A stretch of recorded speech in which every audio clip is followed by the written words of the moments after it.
Wabarakatuh. Alhamdulillah. Alhamdulillahilladzi ansala sakinata bi qulubil mu'minin liyahdadu imana ma imanihim. Asyhadu an la ilaha illallah wahdahu la syarikalah wa anna Muhammadan abduhu wa rasuluh. Wa shalli wa sallim ala Muhammadin wa ala alihi wa ashabihi man tabi'ahum bi ihsan yaumiddin.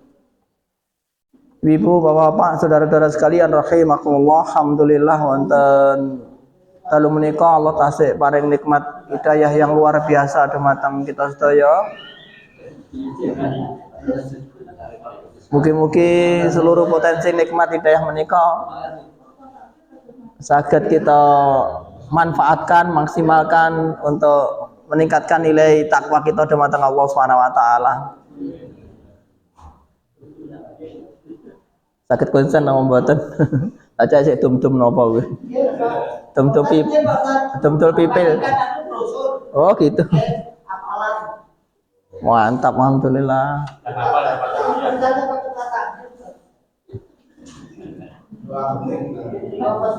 Oh, baru ngoten niku. Alhamdulillah. Ibu-ibu, bapak-bapak, saudara sekalian rahimakumullah. Beberapa pekan yang lalu kita sudah sampaikan tema-tema kita terkait dengan kemerdekaan. Nah, pada kali ini kami juga ingin menyampaikan terkait dengan merdeka pada saat kita tidur, dengan adab-adab yang telah dituntun oleh Rasulullah SAW.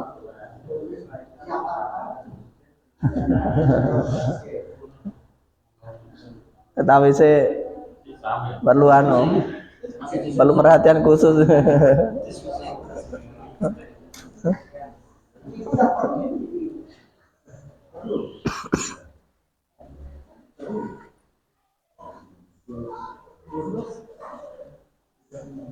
Pundi bagian kula.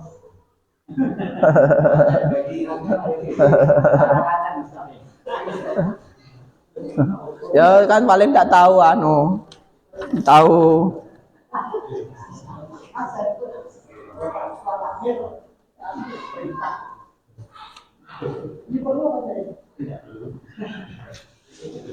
Oh kalau wingi tak mantap loh, turunnya mantap.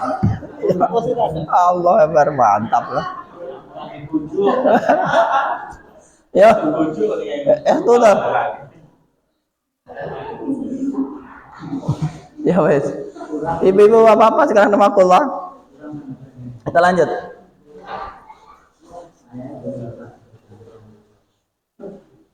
Jadi kita ingin merdeka dari sisi tidur. Ada beberapa adab yang nanti kita perlu lakukan sehingga kita terbebas dari berbagai macam permasalahan yang berhubungan dengan gangguan setan.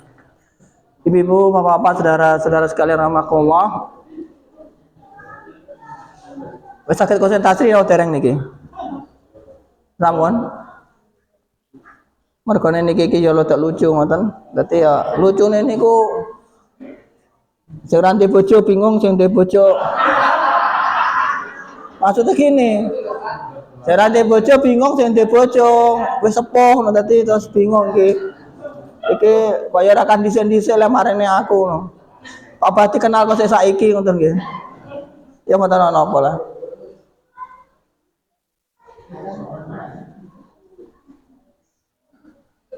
Ya semoga-moga mangke temane mirip niki barang kok, kan dadi rada nyambung titik. Lanjut.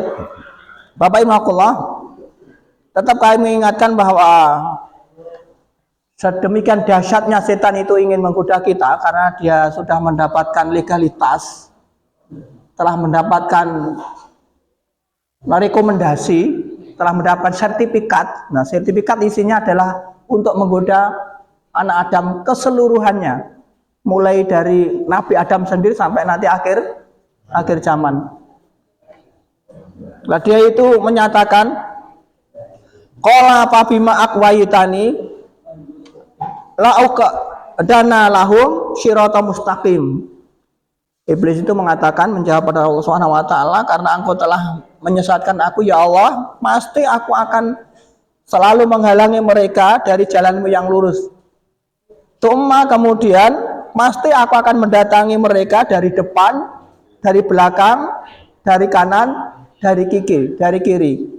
Kemudian di akhir ayat itu Allah SWT, wala tajidu aktsarahum syakirin.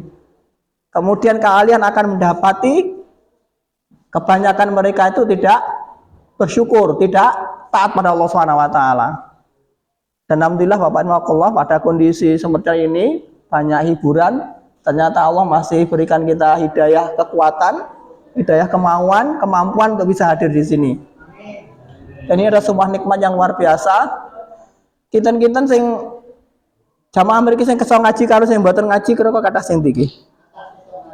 Kathah sing aas nggih. Alhamdulillah berarti mantap. Bocah kelutan beda.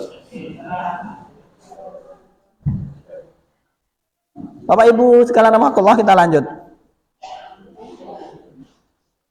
Termasuk di dalamnya adalah pada saat kita tidur, dia akan terus mengejar kita. Sampai tidur kita pun nanti akan tergoda oleh setan. Nah, bagaimana supaya nanti kita bisa terhindar dari godaan setan pada saat tidur? Kemarin kan disampaikan, orang yang masuk rumah tanpa basmalah, setan ikut masuk. Kemudian mengajak teman-temannya, di sini ada tempat untuk menginap. Makan tanpa basmalah, setan ikut makan. Maka setan akan mengajak teman-teman, di sini ada tempat untuk pesta, makan-makan. Kemudian yang tidur tanpa basmalah, setan pun akan ikut tidur. Mengajak teman-teman, di sini ada orang yang perlu kita tiduri. Nah, ini akhirnya muncul ini.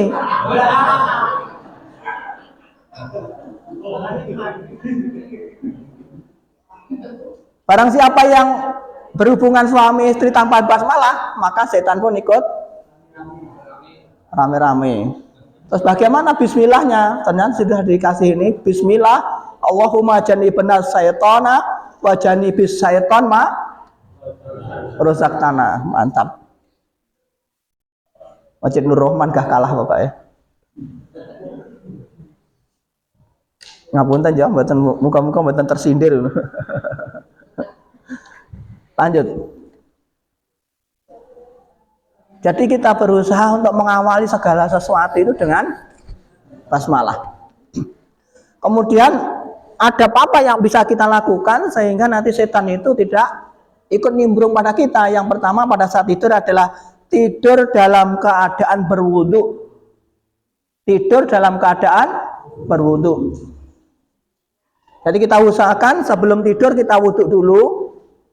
Kita awal dari sunah-sunahnya, ya siwak dulu. Kemudian ini berwudu sebagaimana wudu kita sholat. Mau sholat. Kemudian baru kita tidur dengan adab-adab yang lain. Nanti kan bacakan. Yang pertama adalah tidur dalam keadaan berwudu. Rasulullah SAW dawuh wonten hadis riwayat Bukhari, nanti kalau mau lihat di 247 atau di Muslim itu 2710. Rasul dawuh pada kita, saya bacakan artinya saja nggih. Jika kamu mendatangi tempat tidurmu, maka berwudulah sebagaimana wudu untuk sholat. Lalu berbalinglah pada sisi kanan badanmu. Jadi sunahnya tidur itu miring ke kanan. Kalau disunahkan menghadap kiblat berarti mujur ke utara, barat. Mujur ke utara. Sehingga kalau kita miring kanan kita menghadap ke kiblat. Terus pertanyaannya bagaimana kalau kita sedang junub? Nah ini tadi muncul ini lagi. Kalau kita sedang junub itu apa junub itu? Hadas besar. Hadas besar dikarenakan apa? Ya hadas besar banyak, maksudnya ngoten lho. Hadas besar karena apa? Ya karena niki mawon nonton nggih. Ya habis doa tadi. Lanjut. Dari Aisyah radhiyallahu anha berkata, Nabi Muhammad SAW biasa jika dalam keadaan junub dan tidak tidur, beliau mencuci kemaluannya lalu berwudu sebagaimana wudu untuk sholat. Aisyah pernah ditanya oleh Abdullah bin Abu Qais mengenai keadaan Rasulullah SAW. Bagaimana Nabi Muhammad SAW jika dalam keadaan junub, apakah beliau mandi sebelum tidur atau tidur sebelum mandi? Aisyah menjawab, semua itu pernah dilakukan oleh beliau. Kadang beliau itu mandi lalu tidur, kadang beliau itu wudhu dulu baru tidur. Abdullah bin Qais berkata, segala puji bagi Allah yang telah menjadikan segala urusan itu mudah atau lapang. Jadi Bapak Islam itu mudah, jangan kemudian dipersulit, nggih. Wudhu mboten angel toh? Jadi Bapak Ibu, ini anjuran dari Rasulullah SAW. Setelah kita membaca doa ini, kemudian kita melakukan hubungan suami istri, kemudian dalam kondisi junub, maka kita dianjurkan bermandi dulu yang pertama, kemudian baru tidur, atau paling tidak kita wudhu dulu kemudian tidur. Lah mriki priye malah mriki? Saya aja banter-banter, kacae koyo-koyo ono. Guyu-guyune iki guyu-guyu meragukan makane. Jadi gini, sunahnya itu mandi dulu kemudian tidur atau wudhu dulu kemudian tidur. Mungkin di sini ada alternatif ketiga, tidak mandi, tidak wudhu, langsung tidur. Sing atas ini ku apa wudhu. Ayo tenan toh. Oh cakene oh. Klepek bareng ngono terus turu. Sing guyu banter ya dalam percaya. Wudhu mandi dulu? Ndak. Wudhu dulu? Ndak. Berarti nanti langsung tidur. Padahal tidak ada sunahnya langsung tidur itu. Sunahnya ya mandi atau wudhu. Lanjut. Kemudian yang kedua, adab yang kedua adalah tidur berbaring pada sisi kanan tadi sudah kita sebutkan. Jadi kita usahakan namun itu tidur pada sisi kanan. Jadi gini Bapak, kalau tidur dari depan ya, tidur dari depan karena kita sebelum tidur dianjurkan untuk berwudu, maka kita wudu dulu, baru kemudian baca doa-doa tidur. Baca doa-doa tidur, diawali dengan baca Al-Fatihah, ayat kursi, kuluk walakul nas, tiupkan ke tangan, kemudian usapkan ke seluruh tubuh. Baru nanti tidur. Kalau masih ingin membaca doa ini berarti ya monggo. Yang penting kita sudah awali dengan niat untuk tidur tadi di awal, berwudhu dulu. Kemudian terjadi itu, kemudian junub, maka jangan dianjurkan untuk mandi atau wudhu, baru tidur. Lanjut.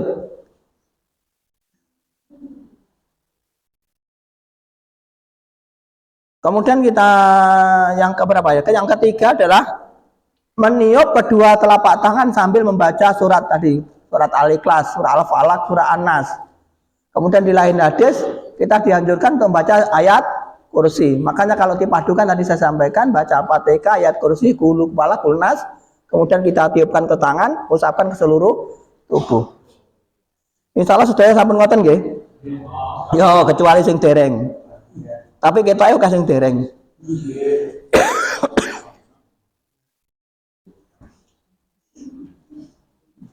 Nah, terkait dengan napa niku baca ayat kursi, Rasulullah SAW dawuh pada kita sebagaimana diriwayatkan oleh Abu Hurairah di hadis Bukhari 3275, Rasulullah SAW menugaskan aku, Abu Hurairah maksudnya, menjaga harta zakat Ramadan. Kemudian ada orang yang datang mencuri makanan, namun aku merebutnya kembali. Lalu ia berkata, aku pasti akan mengadukan pada Rasulullah SAW.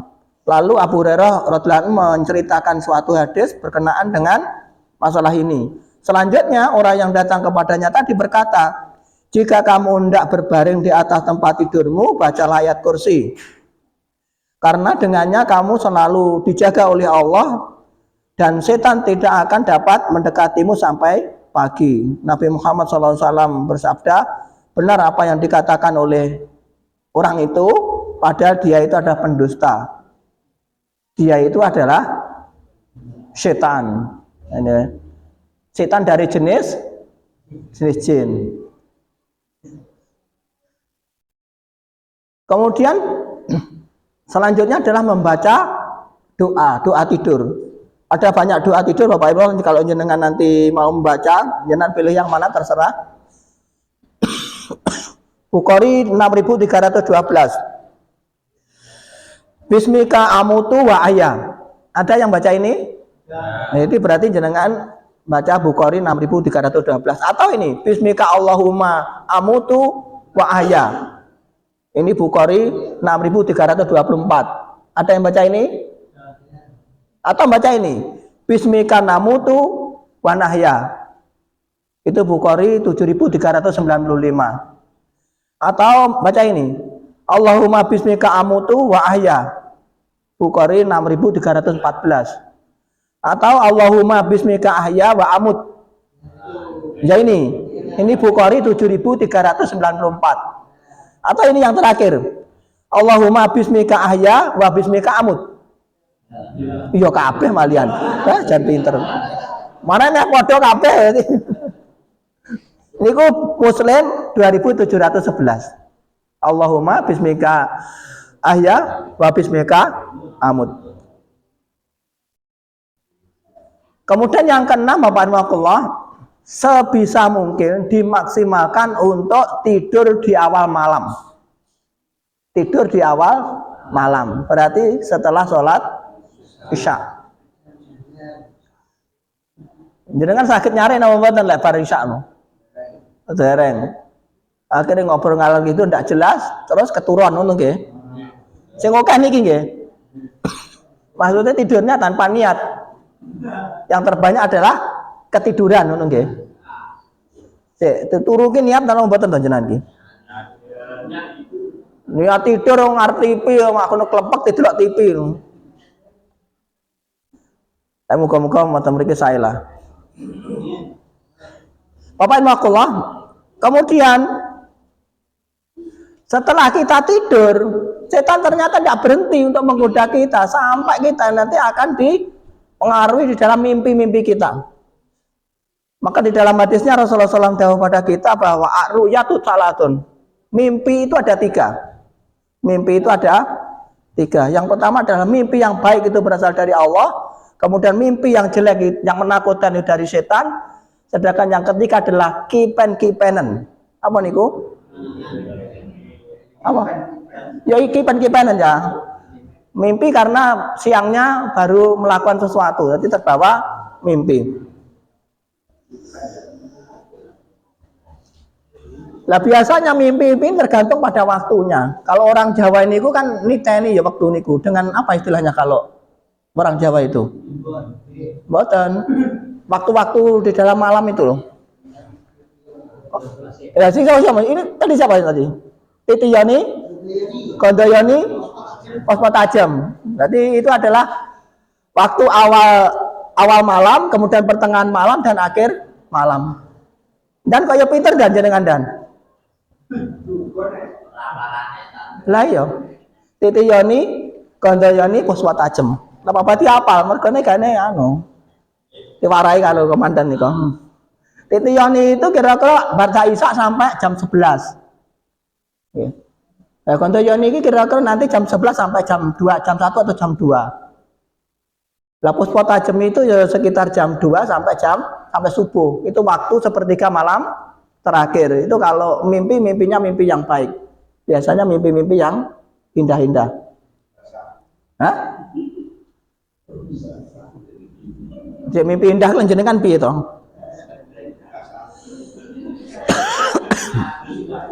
Lanjut Bapak Ibu. Jadi yang pertama adalah ru'yatul hasanah, ru'yah mimpi yang baik. Kemudian yang kedua, ru'yatul sayiat, mimpi yang jelek. Kemudian yang ketiga adalah hadisul an-naf. Napa niku? Apa tadi?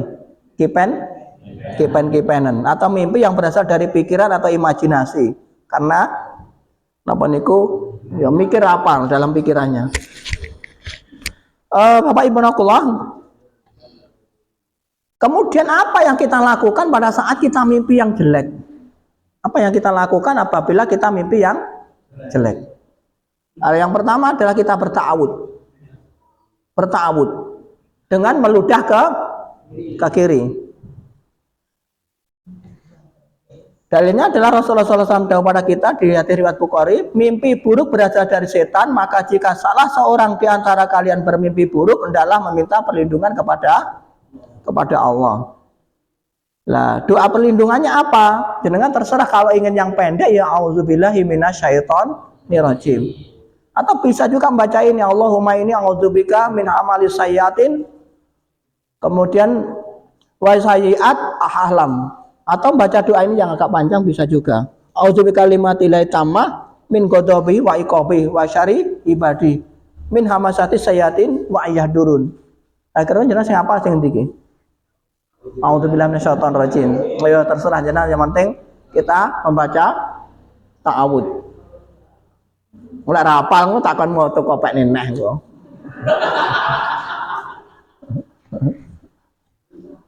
Lanjut. Apa tadi yang pertama? Membaca ta'awud. Kemudian yang kedua, meludah 3 kali. Sebagaimana yang Rasul dahulukan pada kita, apabila salah seorang di antara kalian bermimpi dengan mimpi yang tidak disenanginya, maka hendaklah ya meludah ke kiri 3 kali, kemudian berlindung kepada Allah dari gangguan setan 3 kali. Sampun ngatos mengke kok nang idoni niku lha meludahi dadak dikumpulne dhewe dadi cuh ngono. Pangkon nang kono enek ibune utane bapake keliru ngomong. Lah caranya meludah bagaimana? Dulu pernah kita sampaikan caranya meludahnya begini. Ngoten. Jadi napa niku? Hanya yang keluar ini, ludahnya hanya keluar sedikit. Tadi lah dhisik mana Pak? Dhisik ta'awud apa dhisik meludah no? Dhisik ta'awud apa meludah tadi? Kalau di sini adalah dhisik meludahnya. Coba sebentar. Apabila salah seorang kami bermimpi dengan yang tidak disenangi, maka hendaklah ya meludah 3 kali, kemudian berlindung kepada Allah dari gangguan setan. Berarti meludah dulu. Benake meludah dulu apa tahu dhisik? Dadi ngidoni mriki napa niku meludah sambil ta'awud, kemudian meludah lagi, ta'awud lagi, kemudian meludah lagi, ta'awud lagi. Jenengan yang sampun wonten? Kapan? Ya niki wau ngoten nggih.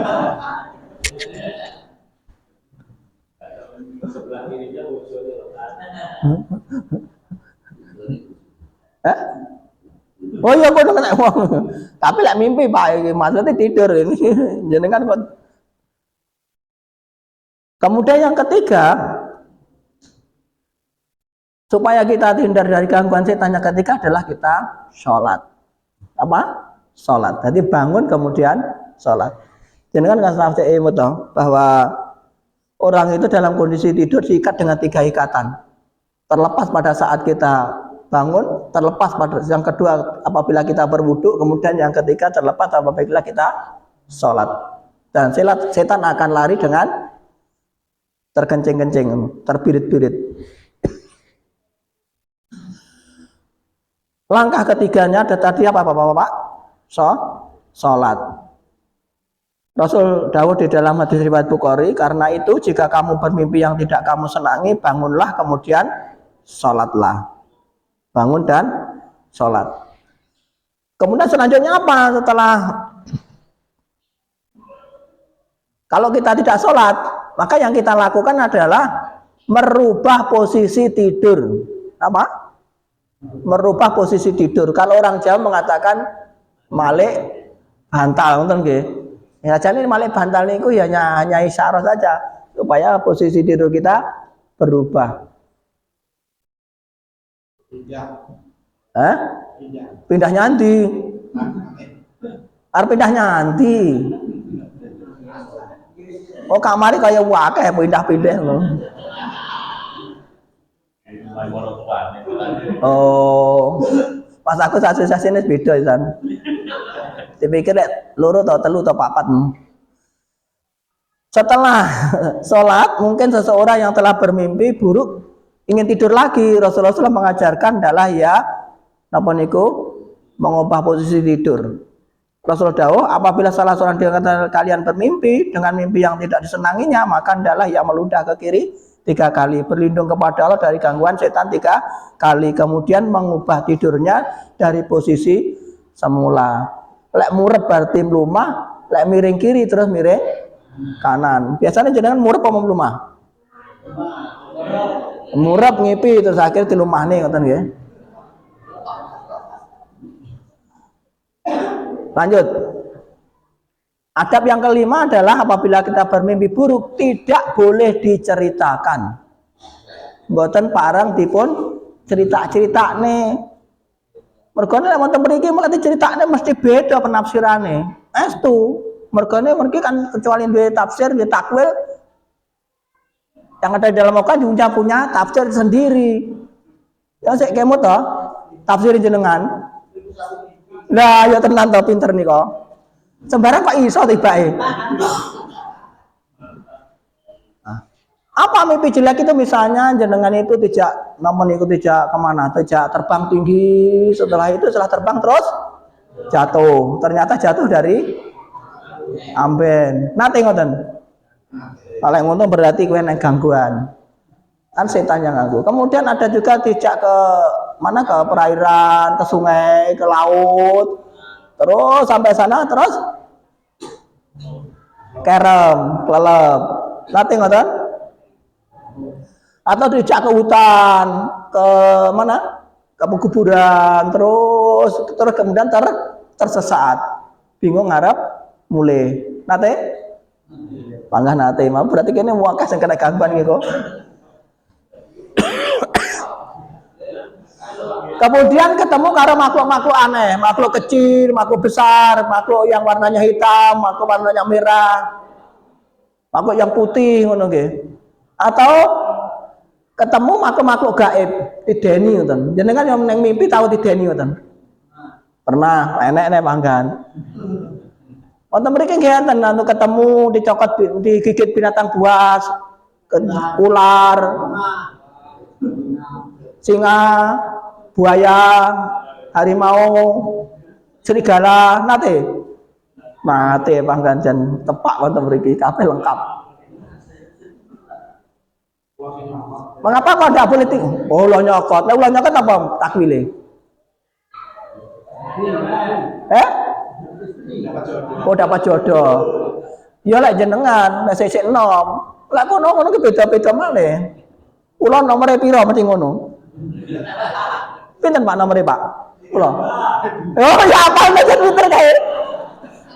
Lek ulo cilik. Lek ulane gedhi pira?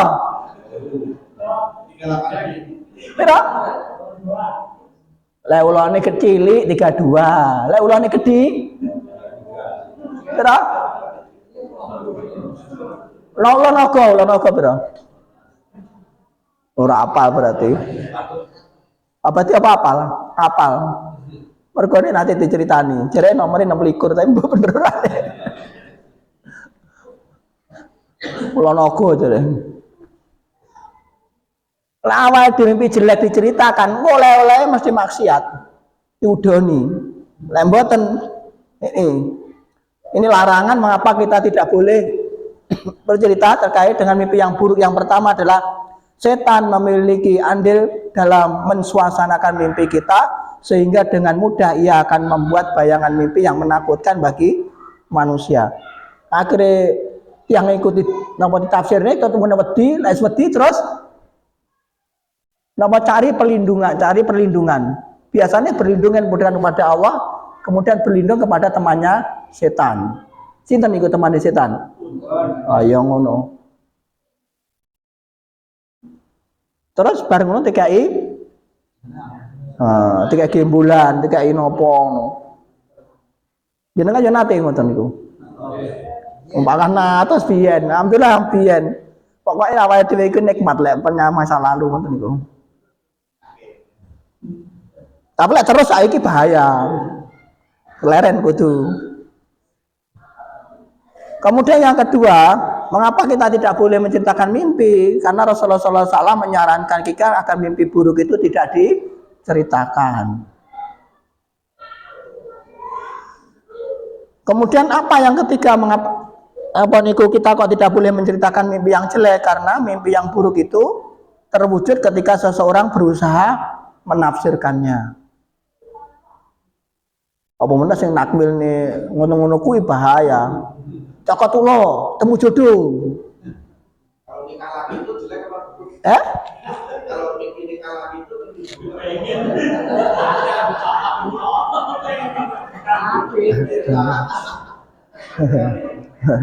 Iki mimpi api apa mimpi elek ya? Kira-kira wis pantas apa urung ya? Sajake kok kaya sepede. Kan kula pun matur Bapak Ibu Allah. Syarat untuk menikah lagi itu syaratnya yang pertama bahagia dulu. Jadi tambah satu bertambah bahagia. Lah siji lho sik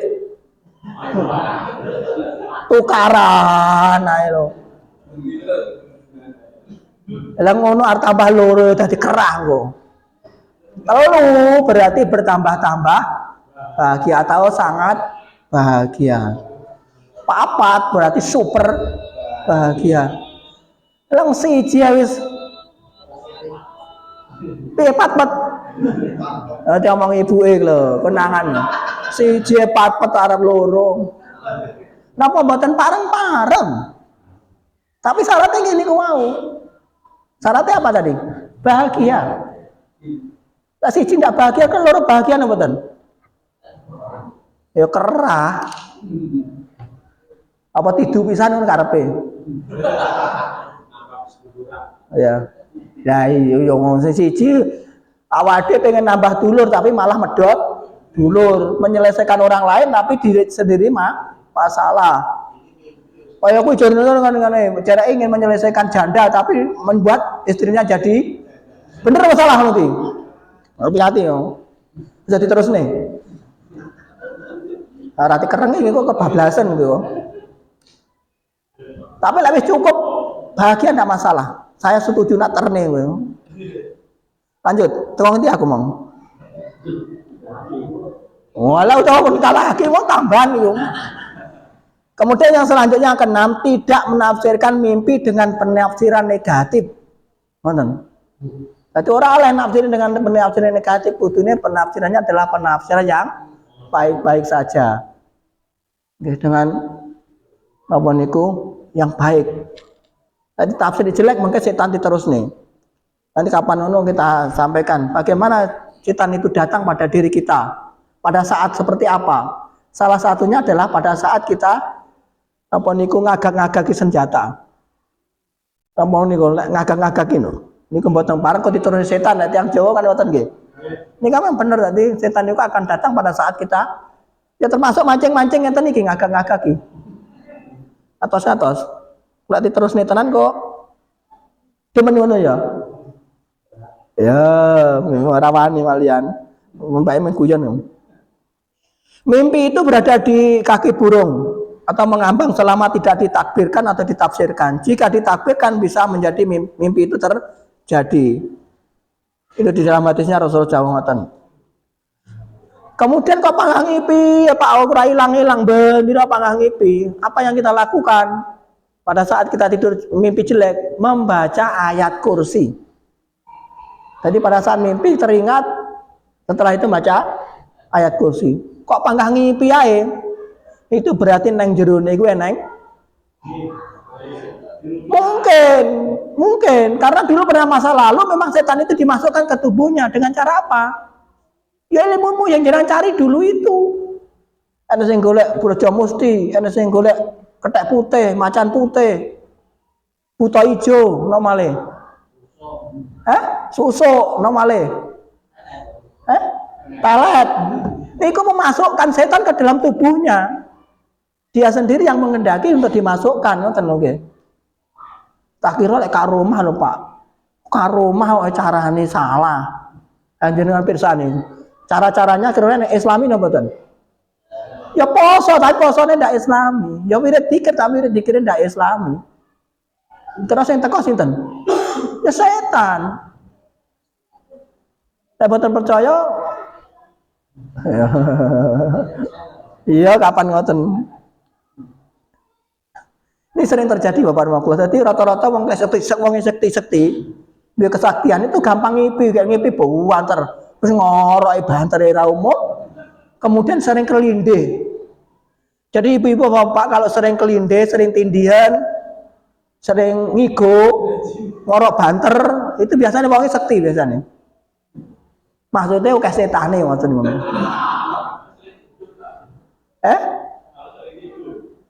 Sering? Ngelindur. Yang ngelindur bisa masuk itu. Ngelindur. Pokoknya sering ngelindur, hati-hati. Ibu-ibu kalau punya istri ngelindur nanti diruqyah. Atau diruqyah sendiri. Apa Anda memiliki sing ngelindur? Enten mboten mriki sing ngelindur? Ya enggak ada mudah melak sedaya wong ngelindur. Pas tidur masa yang ngelindur. Kalau pertanyaan saya kan di sini siapa yang ngelindur kan enggak ada. Enggak boten ya. Ingguyon jenengan. Kemudian yang kedelapan adalah melakukan terapi ruqyah. Kalau memang pangah ngipi, pangah ngelindur, pangah ketindin naik, maka harus diruqyah. Siapa yang ruqyah? Dirinya sendiri. Ngoten nggih. Pak aku tak ruqyah, maca Al-Baqarah, maca surat-surat kok pangkah hendak ilang. Ya berarti bar ngono kon ngoperasi wong liya ngoten nggih. Perlu bantuan. Lah nyang ndi? Ya nek tukang ruqyah. Ah niku sedaya kan tukang ruqyah. Ting mungkin niku. Ah niku ya tukang ruqyah. Longsor lah. Longsor kayak ngendi ngono lho.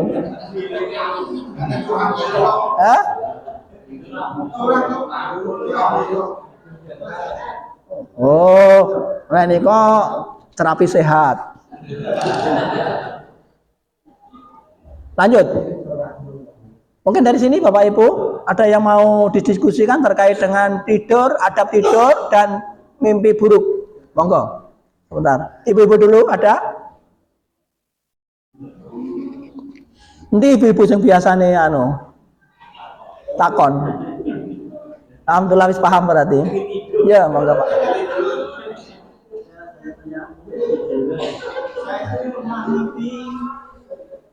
Sama saya tuh orang beri kotoran kambing. Setelah itu paginya ada orang yang menemui saya ngasih bang. Itu mimpi saya itu termasuk mimpi dari yang seperti apa ini? Bagaimana? Saya orang krungu mataku. Sambungan maksud apa? Baru bangun tidur, Ustaz. Heeh. Iya. Yang biasanya baru bangun tidur. Heeh, terus? Jadi selama tidur karena menenangkan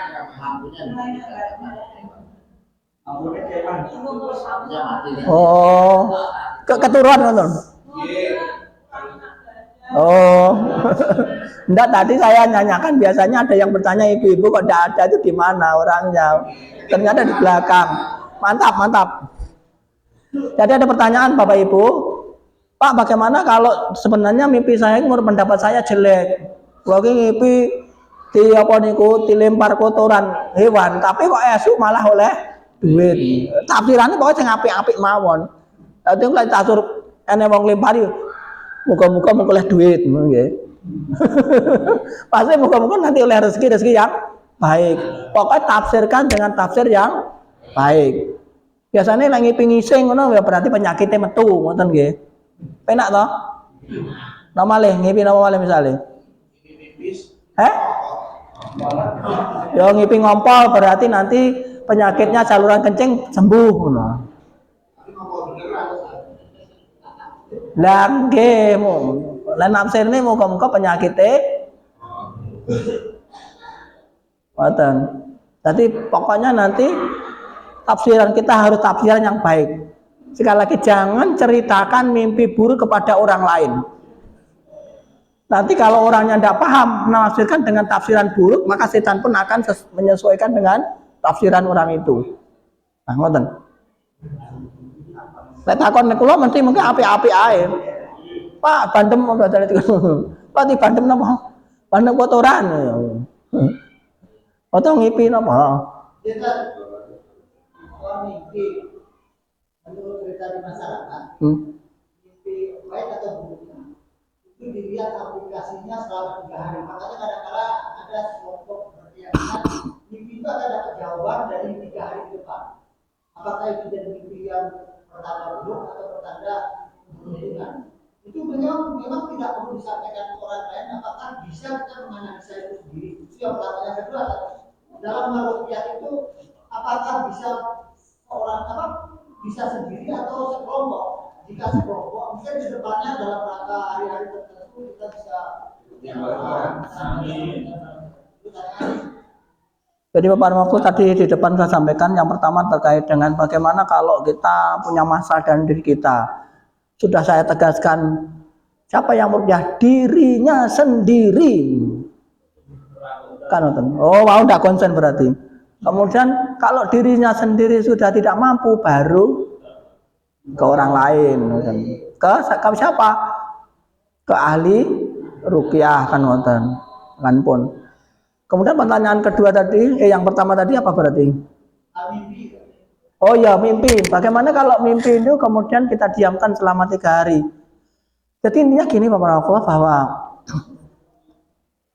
kita itu kan tidak boleh menafsirkan mimpi yang dengan tafsiran yang jelek. Nah, tugas kita itu hanya sekedar menunggu hikmah ya. Menunggu hikmah dari perjalanan apa yang kita terjadi. Nah, rata-rata tadi disampaikan nanti dilihat dari 3 hari hikmah itu akan muncul.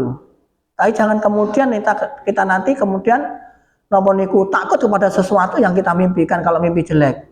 Karena itu terjadi maka nanti akan timbul was-was. Tapi tugas kita adalah kita selalu husnudon terhadap mimpi-mimpi kita. Seperti tadi misalnya mimpi dilempari kotoran. Ya husnudon nanti Allah memberikan kita rezeki yang baik. Lek misalnya engkau ditafsiri iki berarti wong kae, masalah sing mantu. Wong kae berarti ngirim aku apa? Santet, ngirim aku telo, ngirim aku apa? Jengges. Ah, nanti setan akan bermain di situ, akhirnya dia ditimbulkan was-was. Kemudian larinya kemana? Ya tukang pemberi jengges. Lah sudah wong jengges iki wonge apik apa elek? Elek. Maka akan mendatangi tukang jengges atau istilah kita tukang sihir, dan tukang sihir itu haram untuk dimintai pertolongan. Maka tafsirkanlah dengan tafsir yang baik. Kalau tadi komandan misalnya nunggu 3 hari untuk mendapatkan nikmat dari mimpi itu, ya tidak apa-apa, tidak apa-apa. Ya, moga-moga nanti yang timbul adalah yang baik. Jangan kemudian kita tafsir yang jelek. Nah ini ngoten.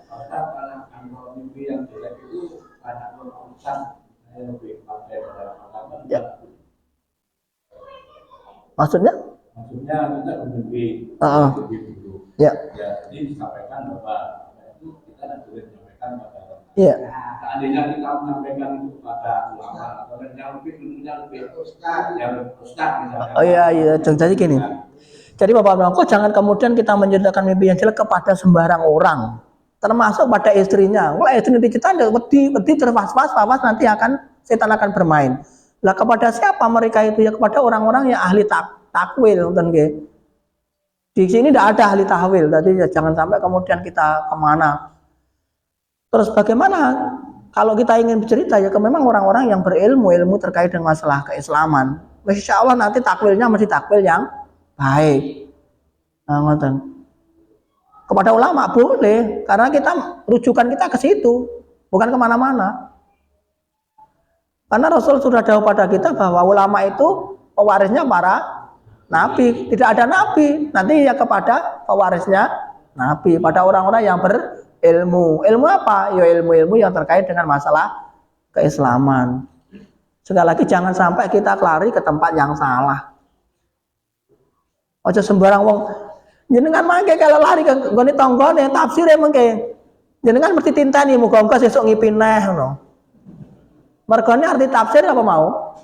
Wong enek zaman dulu itu kan jangankan orang baik, wong edan lho tinteni tinteni fatwane. Dadi ben dina iki tinteni fatwane wong edan kopo.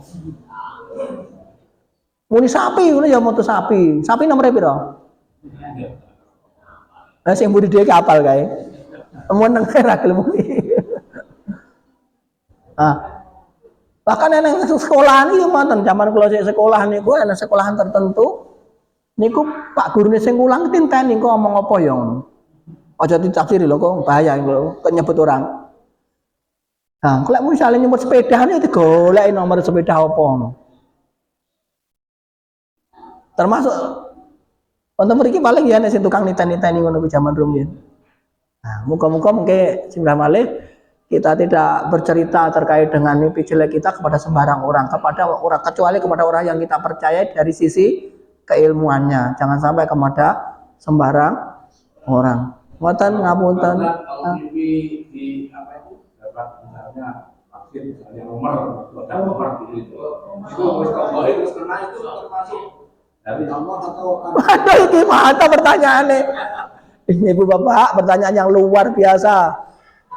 Kalau kita misalnya oleh nomor niku ada orang mimpi, kemudian didelok nomor piro, terus diudoni, terus oleh piye ngono. Mantap toh?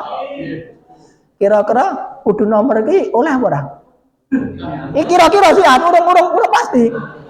Kira-kira kudu nomor iki oleh apa ora? Oleh apa ora kira-kira sih an? Kira-kira saja sudah mengatakan itu tidak boleh. Terus misalnya engkau udu kayak oleh, udani oleh, engkau dijumuk apa orang?